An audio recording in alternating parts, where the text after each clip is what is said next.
Check, check. All right. Billy, Hey, Mike. appreciate your time again. Okay, Mike. Yeah. I know you've had a day out here at the U.S. Open, enjoying Earl just a minute ago. Yeah. Heard you got a little sweater in there, too. Oh, yeah. Yeah, I'm having a good time here, you know. Actually, this is the first Open I've gone to in about the last 4 years. Yeah. The last one I went to was in Chesapeake, and I didn't spend much time there, but that was the last Open I went to.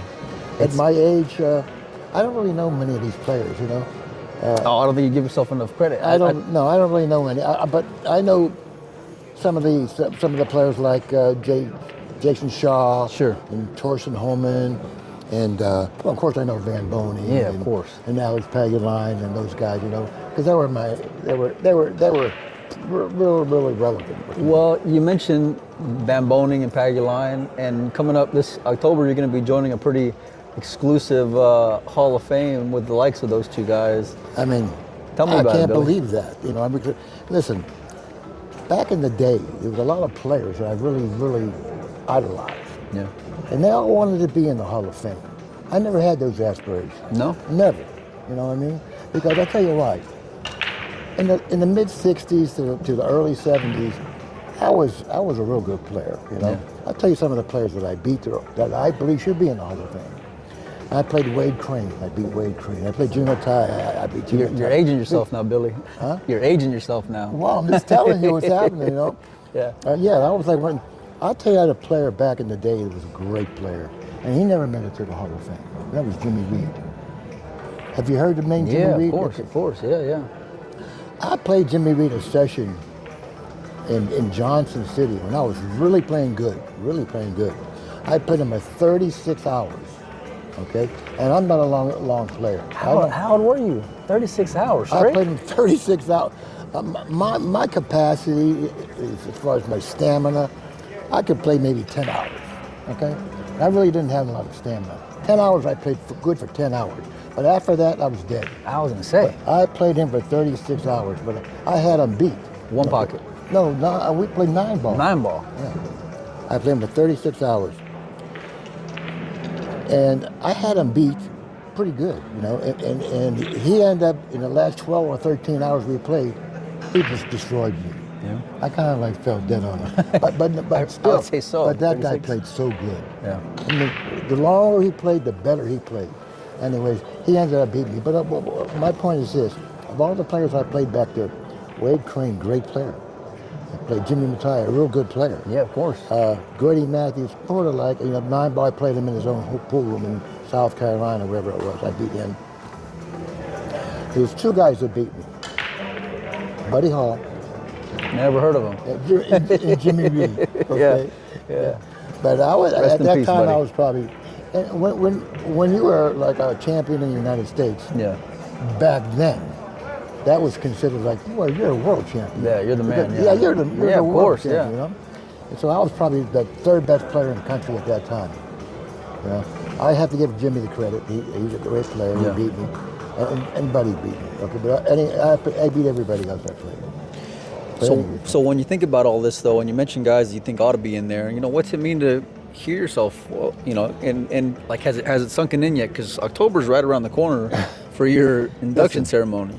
I never thought that I would go into the Hall of Fame. Yeah. Because I retired from pool 3 or 4 different times. Yeah. And back then, there wasn't any money in pool. It was mainly hustling, okay? And Right. even then, it wasn't much money. I retired from pool in '73. It was the last year the Stardust had a tournament in '73. And after that, I retired. And I stayed in Vegas. And I made a good living in Vegas. The pool opened a lot of doors for me. Yeah. Yeah. I mean, look, in Las Vegas, after '73, I went to Vegas. I spent a lot of time in Vegas prior to '73. Because I went to Las Vegas when I was 17 years old. Oh, boy. That's asking And for trouble right there. I'll be 83 in December. Yeah? Okay? I went to Las Vegas when I was 17 years old. My brother was 19. That's a full life, Billy. And, no, wait a second, I'm not 17. I apologize. When I was 19 years old. Even still. Yeah. Yeah. You know? And so Las Vegas is a fantastic town. I went to Las Vegas, and When I was 19, I was playing pretty good pool, Yeah. but I'm really not well known in Vegas. And then I went back to pool, okay? And I played pool to the year 73. 70, yeah, right. And in 73, I was 30 years old, okay? And I was a champion. In your prime, then. So now the doors that I opened, and when I went back to Vegas, Yeah. I want you to Google these names, okay? All Google right. these names. I hung around with guys like Stu Younger, Chip Reese. These are poker players, ain't they? Stu Younger won the World Series of Poker. Yeah, I was gonna the say. big tournament twice. Yeah. Twice. Yeah. Okay, twice. He was a real good friend of mine. I know. I've seen that. David Chip Reese, regarded as the best poker player in the world back at that time. Yeah. Okay, he's my daughter's godfather. Is that right? Yeah, Billy Walters. You may never have heard I don't of Billy recognize that name. Billy Walters started off in Louisville, Kentucky. He was sold cars for a living, but he had so much gamble. This guy had more gamble than anyone I've ever known, maybe with the exception of Stu Younger. But these people I know, like I know all these pool players. Yeah. Like I know, Evan Reyes, and I know them really well, you know. So he called up Chip Reese one day, and he said, "Listen to me. This is my story about my life in Vegas." Okay? Yeah. He called up Chip Reese, the best poker player in the world, who had a couple of million at the time. And back then, That was you a know, long. That was a yeah, long we're time talking ago. about Yeah. Money. 1981, we'll say. Yeah. It was, okay. Back then, a couple of $1 million was a lot of Yeah. goddamn money. Yeah. Okay. And he called him up. He said, "Listen, Chip," he says, "if I tell you that I got information to beat college football, to college basketball, how would you feel about that?" Which is He says- ears perked up. Yeah, he said, "Well, listen," he says, "I don't, I can't believe it because back here in Las Vegas, I've been here a while, and you just can't beat sports." Yeah, yeah. Las Vegas built that whole town on sports, yeah, You know, yeah. and the craps and stuff. Of course. But, so he said, "I'll listen to anything. What do you got?" He said, "I got a group of people from New York called the computer people. They devised a software, okay, that can beat college basketball and college football." And he says, "Are you sure that they can be?" "Yes, we can go a trial run. If Yeah. you want a trial run, I'll give you these games, okay? Yeah. And after a little bit, Feel out the waters a little bit. I'm looking for a couple $100,000 as Yeah. a bankroll to come out there and start gambling, Yeah. So Chip, I don't know if they did a trial run or not, but Chip had so much money at the time, a couple $100,000, because his win was so big. Yeah, yeah, yeah. His loss was only going to be a couple $100,000. Sure. Yeah. He had a couple million. And the upside. Yeah, the upside, Yeah. of course. Yeah. See, Chip Reese, what made him such a great player was his money management. I once asked him, I said, "What do you think is your strength playing poker? Because you're regarded as the best poker player in the country at this time." He said, "Billy," he says, "it doesn't matter what you do in life. If you have good money management, you're going to win. It doesn't matter what you do. I happen to have excellent good money management.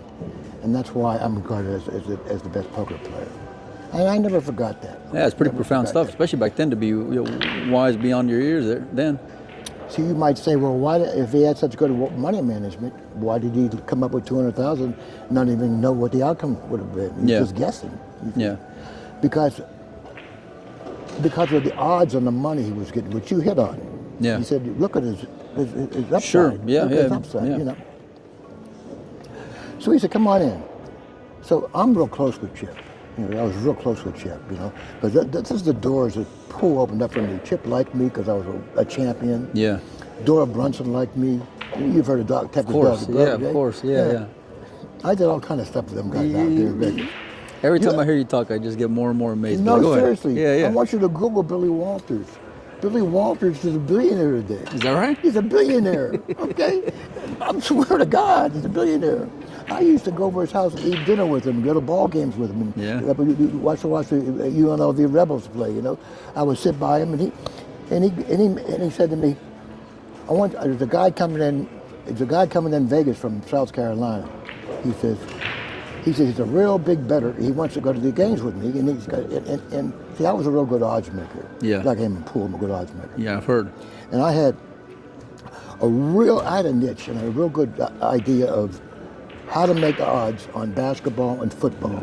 You know, I was really good. Before the line came, We got a guest here, Billy. I gotta interrupt you, and I No, apologize. no, Billy, you're it was fine. so great to see you. it was a pleasure seeing you I again. sent a picture of you and me to my wife. She goes, "Oh my God, that was Billy. Tell him I love listening to him and Grady Matthews." Well, invite me argue." over for dinner. She was like so happy. She was like, "Oh, you have to tell him how much I enjoy listening to his commentary." Yeah. And argue with Grady, and it was just like. Tell her that the I really appreciate when you said that to me about your wife doing that. Tell her I really appreciate her. Because she's not a pool player. That's okay. But she'll watch with me. That's even better. Yeah, and she You know. absolutely loves it because we hear other people commentate, and she's like, "Oh, these guys are the best." Yeah, we humanized everything, back then. We brought the fans right into the booth with us. And you explained the game to somebody who really didn't know it. Well- so she was like learning, like, "Oh, what do you mean?" Well, that's wonderful. So she must have some sort of aspiration to watch the. She likes watching me play. Yeah. And she, Oh, yeah. Great. But yeah. So it was great. Good to see you. I hope to see you again very soon. Thank you so much. Pleasure. buddy. All right. Bye bye. See, that just epitomizes right there, like why you got in the Hall of Fame, Billy. Why would that epitomize? Because it's his wife who's not a pool fan. Yeah. And she just that's what you were able to do is get not just the pool fans to enjoy what you were doing, but then you get the people who were there with them to get engulfed into what you were trying to describe and the banter and the back and forth, plus the educational stuff, plus the grittiness of some stories that could come in between. Well, I have to give a lot more credit to the people that I did commentary with. Yeah. I did commentary with the best. And I really mean that, okay? And they made me better than I am. They really made me better than I am. They did. Because it was so easy. Because when we were in the booth, it didn't matter if there was two of us or three of us, Yeah. it was a peerless environment. It made us so comfortable. Yeah. You know what I mean? And like I told Kevin Trudeau, I said, we humanized everything. Yeah. We brought people into the booth from all these people that wanted to watch us and listen to us. And we made them feel really, really comfortable. And we made them feel like they belong with us. Yeah. And it was crazy. Grady Matthews, absolutely fantastic color man doing commentary. One of the best, if not the best. Yeah. Okay. Buddy Hall, how he laughs and he tells stories and how he explains all the nuances of the game. And it makes you feel so comfortable. Yeah. But that's an art, though, Billy. That's special. Yeah, I jumped away from what I was talking about, but I'm going to stay on this topic. When I first started doing commentary for Pat Fleming, I didn't have anybody to do commentary with. Why did he come to you? Do you know? I went to him. Oh, did you? Yeah. I went to him. You said you wanna get on the mic? Well, he was filming the matches in Reno. He would put cameras on 3 or 4 different tables. And what he did was, the only thing he did was announce the score. Buddy 4, Nick 3, game 7. That was it? That was it. So I'm listening to it, Now I'm a sports fan, as you well know. And I'm in Vegas. I bet sports. I bet a lot of money for people, Sure. And I watch the games. And I can't imagine me watching football or basketball without commentary. Of course, yeah. You know what I mean? Yeah. Because they make it so colorful. Yeah. They make it so interesting. They explain the nuances of the game. They explain everything, You're welcoming them into your home. Yeah. And so I'm saying to myself, what the hell is Pat doing here? So Pat and I were real friendly, and Pat's like one of my best friends in pool. Yeah. One of the best guys in pool, in industry. One of the best. Yeah. And, he's on the Hall of Fame too. Yeah. There's a reason why. I heard he's going to be the one introducing you too. That's my man. So I go to Pat and I say, Pat, why don't you have commentary instead of you announcing the score of the match or the game? He says, I don't know. I said, you know what? I never tried to do commentary, but if you're willing to do it, I'll do it for you, He said, I'll think about it. So about 6 months later, there was a tournament, the Golden 8 Ball in Phoenix, Arizona. He called me up, he said, because I wasn't really playing much pool. Yeah. He called me up. He said, are you going to be at the Golden 8 Ball? I did go to some of the tournaments and booked them, you know what I mean?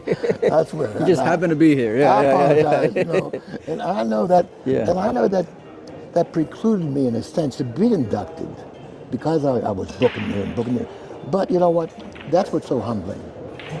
My past isn't really, it's a checkered past, But that's pool though in general though, Billy. You know. But back then it was accepted. Yeah, yeah. Okay, today I wouldn't do it today. You know what I mean? Forget Yeah, about yeah, it. yeah, Whoa. yeah. When to Yeah, do yeah. it like that today. It's a different world. They kicked me right out. But you realize though, Billy, like that, what your initiative was back then, still has a lasting impression on the entire industry now. I mean, look at where we're at. We're here. You can see how it's evolved. Yeah, but like, there's exactly, never without that moment. Who knows when that ever happens, and how all these other guys who got inspired as to listening to you all, you know, it's like that trickle down effect that you don't even realize. And now, it's ironic because we're here at the U.S. Open. There's Matchroom, there's production. There's going to be on ESPN later, and who knows if that would ever happen without Billy Incardona going up to Pat Fleming all those years ago and saying, "Hey, I got an idea that no one had really thought of to that point." Well, I can understand what you're saying, then, but you know what? I'll take credit for it. Yeah, you should. Yeah, legitimately, Billy. Anyways, I'm here. Yeah. And I'm going to be inducted. And I never even dreamt about being inducted because, like I said, a lot of my contemporaries actually deserve to be inducted. Yeah. And the reason I don't feel like I deserve it because I retired from pool 3 times. I probably could have reached that upper echelon level had I continued to play. Yeah. But like I said, there was no money in it, so I went elsewhere and tried my luck elsewhere. Sure. Because back then it was just like that. you Yeah. know. Life's got a funny way of working out sometimes, Billy. But I did that because I knew a lot of people from the doors to pool opened up for me. Yeah. And I knew that by hanging around certain people who liked me, who were the best at whatever they did, I had a chance to make some good money. And which I did. I did. Okay. Now we've touched on 2 or 3 topics so far, and I was cut short on every one of them. I remember. Yeah. But I'll bring you up to speed on all of them if you choose. Let's go back to that one you were telling me about with the poker players, and so he had an angle on. We'll go back to that one. Yeah. Well, the Billy Walters, okay? Yeah. And for you people out there that don't know who Billy Walters is, and there are a few that do, I'm sure there's Plenty a that lot. are going to watch it are going to know, Billy. I'm sure there's a lot to do. Like I told Mike, Billy Walters was a car salesman at Louisville, Kentucky. He wasn't well known, obviously. Car salesmen aren't well known, but he was such a high gambler. Anything he made selling cars, he would bet. He would bet a couple thousand on the game, on one game. He would bet his entire bankroll. That's a lot. If he won, he would come back and maybe bet it all back again. So therefore, the chances of a guy like that winning aren't very good. It's a very volatile. Aren't very good. Up and down. I wouldn't danger. advise that to any of the people out there to keep doubling up. No. It's like catching lightning in a bottle. I'm not wearing them. Not too many people catch lightning in the bottle.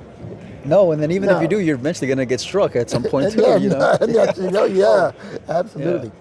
So he went to Vegas, and he propositioned Chip Reese. Yeah. He told him what he had. Okay. Now, for the people out there that aren't familiar with sports, you may be familiar with the stock market. Yeah. Okay? Yeah, of course. And there's a lot of similarities with the stock market and sports. Okay? And I'll explain what they are. Yeah. All right? When you're on the floor at the stock market and certain stocks come across the ticker, there's a lot of people on the floor that are okay, like pool players. They're okay pool players. Mm-hmm. They're okay stock people. Yeah. But there's some people on that floor that are Van Bonings. You know what I'm talking about? When they start buying that stock, there's a lot of followers. I buy. Of course. And then when you buy the stock, the number goes up and up and up, and then it reaches so high of a number, it's no longer a buy anymore. And you got to sell. Okay? You got it? Yeah. Sports is the same thing. If a Van Boning in sports says, "Oh, I want to bet on Notre Dame -4," all the followers are going to bet. It's going to go to 4.5. It's going to go to 5. That and all of a line's sudden, getting, you've lost the market. Yeah. So that's the similarities. And how do you take advantage of it? You take advantage of it in multiple ways. Okay. And I don't really want to go on into that and explain that. We'll go into another. But I can really educate a lot of people. But I know all about sports. Yeah. All about sports. Okay. I have that kind of mind. I just know all about sports. No, it's great. It's a real slippery slope though. You have no idea. You really have no idea how slippery it is. Yeah, I bet. Billy Walters has turned this entire country around. Because when you can manage and control a market, no matter what it is, stock markets or sports or any kind of a market, if you have control of a market, you know when to buy, you know when to sell. Okay, people go into you, they come into you, say, get me down on this, get me down on this. Yeah, yeah. You use their money. I'm gonna give you a good example, okay? All right. Billy Walters was a man boning and betting sports, okay? It's a strong statement. No, it's not a strong statement Yeah. at all. He may have been better than Yeah. man boning, okay? When Billy Walters made a bet, the entire country followed him. But how did they know Billy back then? No, after he was known. In Oh, other yeah, words, yeah, yeah. After when all this money went to computer people, which I didn't explain to you yet. Yeah, yeah. Let's go back to that story. I'm sorry. No, I'm sorry. Let's don't go be back to that sorry, story. no. So now I say to Chip Reese, I said, Chip, Billy wants to bet these games and everything. I said, and you're putting up your bankroll. You must really believe in him, right? He said, yeah. I said, how can I get involved? Here I am, an opportunist. Yeah, yeah. I want to get involved. Yeah. I got all these people that like me. I can be an asset. Yeah, yeah. I can actually be an asset. So I said, how can I get involved? He said, well, I don't know. He said, do you know bookmakers? Of course I know bookmakers. I know bookmakers around the country. And the most important part of that is that when I traveled the country, I was a solid player and I was a solid human being. Yeah. So therefore, I had credit with these people. That's a rare combination in the pool world. It seems like, Billy. Well, that's why I'm here. So amen to that, right? That's one of the reasons I'm here, okay? And so I said to him, I know quite a few bookmakers, in different parts of the country. Yeah. And they know that if I say the money is good, it doesn't necessarily have to be my money. Yeah. If I said, listen, I got some people I'm betting for, you know what I mean? And they want to gamble. They lay 11 to 10. If you're willing to take the action, I'll guarantee the money. I don't have the money to back up the guarantee, but my word. Yeah. Because you got a reputation. Yeah, exactly. Yeah. And that's so strong. Yes. It's so strong to have a lot of integrity when you're out there, whenever you're doing anything. Sure, of course, Because everything. that opens up doors that you can't even imagine. Yeah. Like it did for me. So I said to him, yeah, I have new bookmakers. I can probably get down. He said, yeah, okay, well, I can probably use you then, okay? And I said, well, why can't we bet Las Vegas? I mean, how many books are in Las Vegas? Yeah. But when I said to you, sports and the stock market are similar. Remember me saying that? You did. And when I said to you that when there's a stock that goes across the ticker and smart people like Van Boning stick up their hand and say buy, buy, buy, Yeah. that market goes away right away. Changes. Within 15, 20, 30 seconds, you're losing your market. Yeah. Same with sports. But then what was the edge, though? Those books hadn't caught up yet at that time? They didn't really have the internet and things like that that they do today. Sure. So they lag behind a little bit. Yeah. But still, when you bet offshores, when you're in Las Vegas back in the early 80s, okay, when you bet the offshores, that information gets around quick, and the numbers in Vegas move too. I'd say if you bet the offshores in 40 seconds, the numbers in Vegas will move. Really? Just like the stock market. In 40 seconds, you're going to lose your market. That's why he said to me, Chip Reese said to me, we can't bet Vegas because there's not enough time. And I said, what do you mean? He says, because when we start betting, the numbers are going to move. Yeah. Just like the stock market numbers. Sure, yeah. And we can't bet all these casinos and all these sports books in Vegas. Yeah. And I understood that. And I said to him, well, let me ask you something. This is really some shit here. Let me ask you something. I said, if I can figure out how to do that, how to bet Vegas, would you allow me to do it? He said, I'll listen to you. So I said, I went home and I thought about it, okay? So I came back, I said, I got it. So I says, I know a lot of poker players that are like okay poker players, but they're not making a good living. So therefore, they're going to do what I want them to do. Yeah. Okay?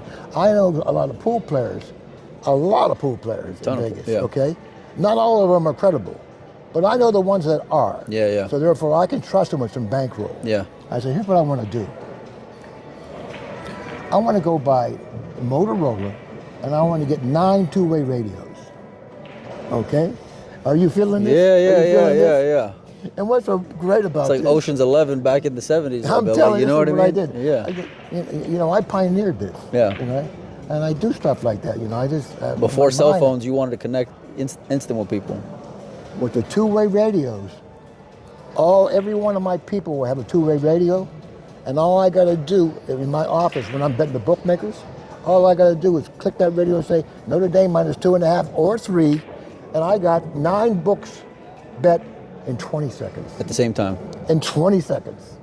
So they're just So strategically placed all around. Yeah, that's right. Exactly right. They're strategically placed all around Las Vegas. So That's I'm going to insane, have Billy. 9 casinos or sport books bet in a matter of 20 seconds. So before they can catch it, you're already going to get it in. I got them. Yeah, you got them. Yeah. I'm gonna beat the numbers. Yeah, It's yeah. not gonna move. I'm Yeah. gonna move the number. Yeah. My people are gonna move the number. I'm on the inside. Yeah. You know, I know I'm on the inside. I got Billy Walters' ship. That's the inside. Yeah. So I said, let me in. I can bet. So I set up in my office at my home. My brother worked for me. My son worked for me, and I worked. And I had speed dials, on all our phones. And they each had 2 bookmakers. I had 2, my brother had 2, my son had 2. I had just enough time to bet 2 bookmakers. So we bet, in a matter of 30, 40 seconds before they got the moves. Yeah. And then I had all Vegas covered, okay? Now here's what happened. When you bet the sport books in Las Vegas and you're a consistent winner, they don't like that. No. Nobody likes that. I don't give Yeah. if you're a custom pool, if you're a consistent winner, and you go into a spot and they look at you and they say, I'm not gonna fuck with you. I'm not gonna play with you. Word gets out. Yeah, you're gonna have to give me a lot of weight. Yeah. Same thing with the sports books. When I walk in, I wasn't on the street. Yeah. But I had all the runners. Sure. Okay. Like I said, I had 9 people on the street. Yeah. And when they went What would they do? Would they rotate? so here's what happened, Mikey. Don't get ahead of me. Don't get ahead of me. I'm gonna catch you. Yeah. Okay. Which was so beautiful what I did here, okay? And I really did. It really is. I really did. Yeah. Okay. I had them positioned all around. Okay. Now the sports book tried to beat me, or try to beat this program that I put together, several different times, and I figured out how to beat them again. Okay. What happened? So when I had all these people going into the sport book, like we'll say I had. Player A going into the Dunes. I had Player B going into the Stardust and so on, and Leroy's downtown. Well, I had them all covered, right? Yeah. And I would have them working in that place. But I made a mistake, but I learned from it. I had them going into the same book, the same time, every day, repetitions, and they win, and they win, and they win. In the casinos, and the sport books would say, we gave you a $2,000 limit Yeah. when you first start playing, but you're winning too much. I'm cutting you in half. Yeah. I'm only giving you a $1,000 limit now. Yeah. So now it hurts my earn. Sure. Because here's what I was doing. I would get from Chip and Billy Walters 20% of everything I won. So I got, I'm betting a lot of money. Yeah. I'm betting their money. Yeah. I'm not betting my money. Yeah. Because they believe they're going to win. Yeah. And I'm betting their money. You know what I mean? Whenever I met these guys at the Dunes every morning, I would give them each $10,000, and they would go out to their places. You know what I mean? And there was the morning session and the afternoon session. So the games they won in the morning, they go collect it. Now they have bankroll for the afternoon session without coming back for more bankroll because we were winning. Yeah. We were winning. Unbelievable. We were winning. Okay, all the time. It's hard to believe that. But the people out there that know Billy Walters knows that's the truth. They know. And then for people out there that don't know Billy Walters, get on your Google. And Google I am. guys. That's what I'm going to do. You go ahead and Google the guys, okay? But then So now they play. This is face recognition. You go into a sport book. Oh, he's a winner.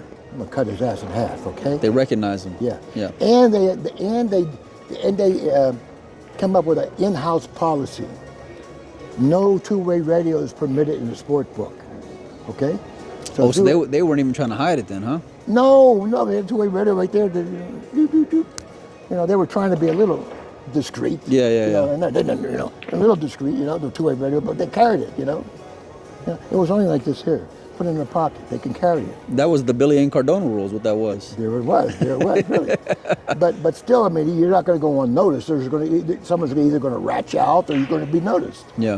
By the people at work. And so they came up with an in-house policy. They couldn't say that you can't do that because when Chip Reese said to me, "What do you think that? Do you think that's illegal?" And I said, is it legal to gamble in Vegas? He said, yeah. I said, is it legal to operate a two-way radio in Vegas? He said, yeah. I said, well, I don't see what law we're breaking. I don't see so what- we put it into action. Yeah, okay? yeah. So now they're betting. Now we're back betting again. And so they came up with an in-house policy because they couldn't say they couldn't arrest you. Yeah, yeah. Say you can't do that anymore. They had to come up with an in-house policy, which was meant for me. Yeah, of course. Billy, you got to do the in-house policy. Yeah, you can't yeah. do your thing no more. Nobody you know what likes I mean? losing that much, Billy. Okay, so I sent them back into the restaurant, which is a 30-second jaunt or 20-second jaunt. Yeah, yeah. Okay, so they had their two-way radios at the restaurant. They got the thing, they put it in their pocket. They ran to the sport book. They still had time to make their bet. Okay, that's when they went with the face recognition. They cut their bets in half. So I'm saying to myself, God damn. So what am I going to do now? You know, they cut their bets in half. You're cutting my earn down. Yeah. You know? So I said, you know what? I got 9 guys out there. So what I'm going to do is I'm going to rotate them. Rotate, yeah. Now, when you rotate them, all of a sudden they're looking at a fresh face. They don't know. There could be Yeah. a guy from St. Louis that has a lot of money. Yeah, sure, yeah, we're yeah. going to take his bet. Sure, yeah. Okay? It's brand Okay, new. Now you got 2,000 Yeah. instead of 1,000. Yeah. And over there you might have 3,000 instead of 1,500. You follow me? Yeah, of course. So now I got fresh course, faces. yeah, yeah, brand new fresh again. faces. That's genius. Fresh faces. And you know what? In a period of a year or so, I must have won a couple $1 million. Yeah, that's strong, Billy. Yeah, $2 million. And I did that for 2 years, okay? Yeah. So I ended up with maybe $500,000 in my Yeah, hand. yeah. And that's when I played different rays back then. I'm not going to go. I'm not going to go into that. That's the story. one people I'm wanna not hear gonna go about. in- I'm not going to go into that story. But then how did you end up coming back to pool then, Billy? Everything's working out for you? Things I are never going left well? pool. No? Because pool is in my heart. Yeah. Pool is my passion. I may have spent 20% of my time with pool and 80% with sports, but I never left pool. Yeah. Okay. And whenever Reyes came to Vegas, when he was fresh coming from Houston, I only invested 20% of my time in pool. And I played him back then, and he barbecued me. But I won the last match. Like Yeah, I won there the you last go. match. You know. That's all that I had- matters. I had to go with it. Yeah. The last match was for 10,000, and I won that last match. I love that you still remember that. Yeah, and so, but that was a cool story. But I'm not going to go there right now. Anyway, so that's what I did in Vegas. Okay, it was absolutely. I mean, people know me in Vegas. Look, we're gonna circle back here though, Billy. So we're back at. Listen, hold on, wait, Right, because right. I love the stories just as much as everyone else, and I want to hear them off, and I want you to keep on going. Yeah. But like everything's going on. You're enjoying life. You're living life, and pool was always. It seems like anyway. This, like you said, there was no money in pool. No. You know. No money. And I don't know what you were making doing commentary, but then why invest your time doing something where financially it wasn't as lucrative as what you were able to get on the back end doing other things? When I first went to Pat Fleming, and we first started doing commentary, I had already made my money. Yeah. I already made my Sure. money. So I was okay. So you but loved it. So then you must have really loved it then. I love pool. Yeah. I love the game. I love the people that play it. Yeah. I love the people, the fans that listen to it and watch it. Yeah. You know what I mean? Because that's a part of the family. Yeah. And I consider them part of our family. Yeah. You know what I mean? And I love the players that play the game. I mean, you can ask any player about me. Any player about me. Every player likes me. I've seen it the whole last Every just player in likes the me, last few because days I love here. them all. You know Yeah, what I mean? yeah. You're like the mayor here, Billy. If I'm doing commentary, and I'm sure you listen to some of my commentary. Yeah, of course. If they make a bad shot, I'll tell it like it is. Yeah. There's no favoritism, and that's the key. As long as I keep it consistent, Yeah. then I'm going to be okay. But if I start showing favoritism to one player and never say he made a mistake, he did that wrong, this is just my opinion, Yeah. which I developed, okay, Yeah. from doing commentary with the best players in the world. Sure. Buddy Hall and Nick Varner and players of that sort. Yeah. When I do commentary with players like that, and I've done it for over 35 years, I have a real good knowledge base here back And there. clearly I you got have a lot of a real knowledge good up memory there. too of You know what I mean? everything. I have a lot Yeah. of knowledge. Yeah. So therefore, I feel it's okay for me to say that's a bad shot. Yeah, yeah, yeah. Yeah. I'm not saying it because I think it's a bad shot. I'm saying it because You're being fair to the Nick moment. Varner told me it was a bad Yeah, shot, yeah. and Buddy Hall told me it was a bad Sure. shot, and Efren Reyes and then Sway told me it was a bad shot, or whatever. So therefore, I shouldn't be the one to say you shouldn't do that. Efren Reyes Nick Varner made me do that. Buddy Hall made me do that. You feeling this? Well, you know what's funny is that there's probably a lot of people who have heard you and they think of you in that same regard whenever they're hearing commentary. That's exactly right. A lot of players, not players, young, aspiring players, whenever I went to a tournament, I never played, I did commentary, but whenever I went to a tournament, I would have young kids come up to me, say, Mr. Incardona, and I hate to be called Mr. Incardona. I'm old school. Yeah, you know? yeah. I don't deserve that. Yeah. You know, really don't deserve that. Come on, Billy. Come on now. Yeah. I don't deserve that. I'm humble. Yeah. I'm very level. Just call me Bill. Okay, Bill, Mr. Incardona. It's about respect, though, Billy. You know what I mean? Well, and you've earned it. You've earned it. I respect that, okay? Yeah. And they come up to me and say, listen, can I have your autograph? I'm giving my autograph. And they're talking to me. They say, I've learned so much listening to you, but I've really improved my game. And here's what they say to me. When I'm down over a shot, I hear your voice. I swear to God, which is so rewarding to me. Yeah. Because like I say, I love pool. Yeah. I love the champions and the people that play the game, And I love the fans out there that come, especially the ones that come up to me and say, listen, when I'm over a ball and I really don't know what to do, I hear your voice. That's strong, Or I dude. hear Nick Barner's voice. Yeah. Or Buddy Hall's voice. Or Grady Matthews' voice. And I know what to do. And that's such a rewarding experience to listen to I'm getting people. goosebumps just hearing it, Billy. That just to hear people say that to me. It makes it all worthwhile to me, you know what I mean? It makes me feel so relevant. Well, beyond that, Billy, you're a fabric of the entire community. And as much as you can say that you love pool, pool loves you. Even from just that gentleman who just walked up a little bit ago. Yeah. There's hundreds of thousands of people who feel the same way. I would like to believe that, and which is so humbling because of my checkered past, if you can call it checkered, with the gambling and the booking of the matches and everything. Yeah. I'm not really a perfect person to be inducted into the Hall of Fame. Yeah. I mean. But you deserve every second of it, Billy. But that's what makes it so rewarding for me. Yeah. Because I was able to beat the odds. Yeah. You know what I mean? And you know how I am with odds. Yeah. I'm an underdog getting inducted. Save that. But you know what? Here I am. And many of my contemporaries that I feel should have been inducted. Yeah. They never made it, like Grady Matthews. I feel Grady Matthews should have been inducted. I think one of the things that stopped him was when he made that tape about they were swearing on it and everything. I think it cost him a lot. I think that cost him a lot. Well, but anyways, I never really did those kind of things. I did everything. I would like to believe that everything I've done in both of my worlds, in gambling in Vegas, or on the road gambling, or with Accustats, or doing commentary, I like to think that I've done it in a dignified way. Oh, 100%, Billy. You know what I mean? Yeah. And I think that's one of the main reasons why we're I think here. that's just, if anyone who if you see yourself anywhere, the way people respect you, all walks of life, whether it's young and old, and I even just me traveling around and being around pool for the little bit of time that I have been, I can't tell you the amount of places that I've been to where I've been talking with people about a match or this or that, and your name pops up. Because you were a part of that moment when they're watching it. You were a part of that moment when they're learning it. You're a part of that moment when they're excited about it or heartbroken about it, depending on who they're watching. Right. You were. And it depends on who they were. Old timers remember me for playing. Well, but they got to be pretty old. but there's nothing now that's in the industry that doesn't have your thumbprint on it. Well, I've worked all parts of the game. Yeah. From the bottom all the way up. I was playing one of the best, and I was playing one of the best, some of the best. Yeah. Pool in the country at one time. And I did a lot of hustling and matching up, and I did that. That's one of the best. How about this, Billy? Can I bring you back on again and we talk about some of those stories? Yeah. Yeah. What do you want to talk about? Those hustling road stories, man. I want to hear about that effort match too. More importantly, how about this? We'll talk about it at your Hall of Fame induction in San Antonio.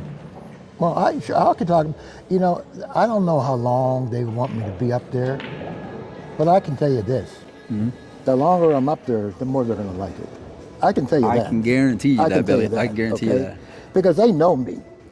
They know me, and and I believe that when I talk about my hustling, or when I talk about my sport, my booking the matches, Listen. and when I talk about my gambling in Vegas. I could sit here all night long, Billy. Honest to God, if it wasn't for the memory on the phone, I could sit here all night long, Let man. me tell you one time in particular about booking the matches. Yeah. Okay, I have a good friend of mine. His name's Larry Schwartz from Chicago. I know Larry. Yeah, yeah, okay? yeah. He's a good friend of mine.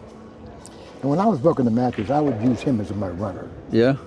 Okay, I remember the time. I don't remember exactly where we went, but we went to a tournament.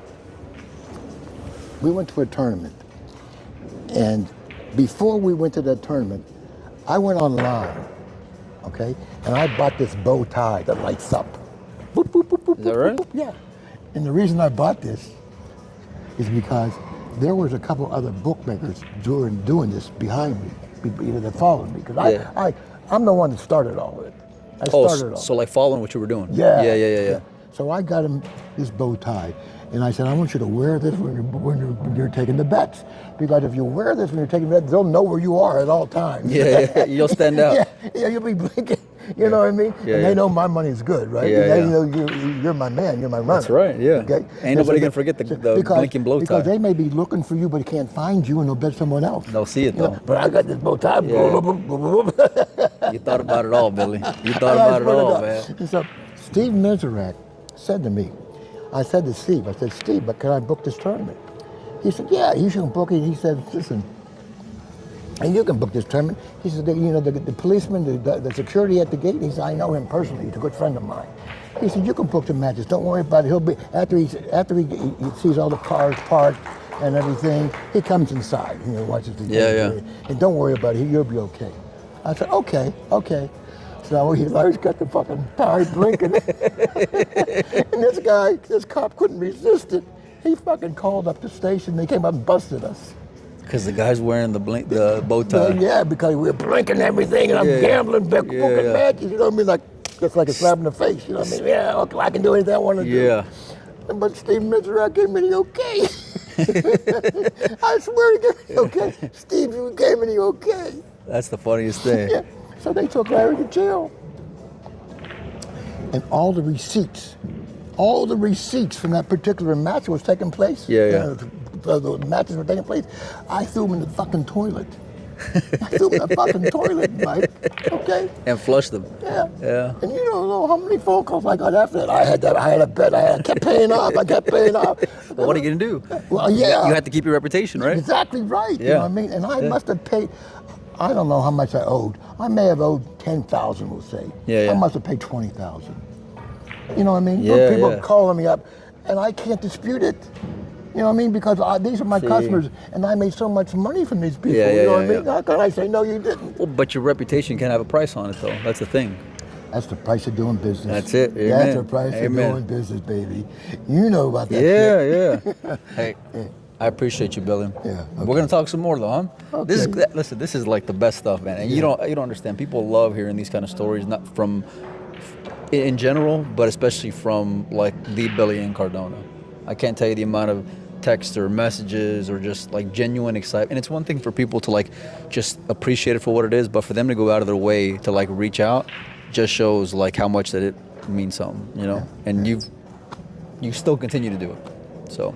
Well, I'm not that old. Yeah, no. Okay, man. Mike. Appreciate it, Billy. Okay, Mike. Mike, is this you? It is, yeah. Let me